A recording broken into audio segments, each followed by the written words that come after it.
Hello বন্ধুরা, নুরবানো হ্যান্ডওয়ার্কে আপনাদের সবাইকে স্বাগত। আজকে আমি আপনাদেরকে একটি ফ্লাওয়ার ডিজাইন দেখাবো। প্রথমত কার্বন পেপারের মাধ্যমে ডিজাইনটি এঁকে নিতে হবে। তারপর অ্যাঙ্কার সুতোর মাধ্যমে ওপেন স্টিচ এবং ব্যাক স্টিচের মাধ্যমে পাতা ডিজাইনটি তৈরি করতে হবে।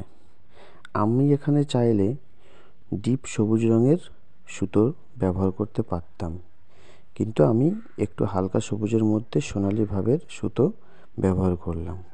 এতে কি হবে, আমার ডিজাইনের সৌন্দর্যতা আরও বৃদ্ধি পাবে। যাই হোক, আমাদের পাতার ডিজাইন প্রায় শেষের পথে। খুবই সহজ একটি ডিজাইন, ব্যাক স্টিচ এবং ওপেন স্টিচের মাধ্যমে আমি ডিজাইনটি তৈরি করলাম।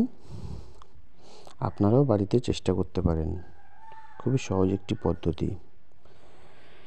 যাই হোক, পাতার ডিজাইনটি আমাদের প্রায় শেষের পথে। এরপর আমি মাঝখানের যে পাপড়ির ডিজাইন সেটি তৈরি করব। এখানে সুতোর যে কালার কোডিংটি আমি ব্যবহার করেছি, এখানে আমি গোলাপি রঙের সুতো ব্যবহার করতে পারতাম, কিন্তু আমার ডিজাইনটি ততটা সৌন্দর্য বৃদ্ধি পেত না। যাই হোক, আমি পাপড়ির ডিজাইনটি যেভাবে করছি, এটা একটি মাত্র অংশ আমি করব এবং এইরকমভাবেই সমগ্র পাপড়িটি তৈরি হবে। আপনারা দেখুন, খুবই সহজ পদ্ধতি। একটি অংশ তৈরি হয়ে গেলে ঠিক সেম পদ্ধতিতে পুরো গোল রাউন্ড শেপটি হবে।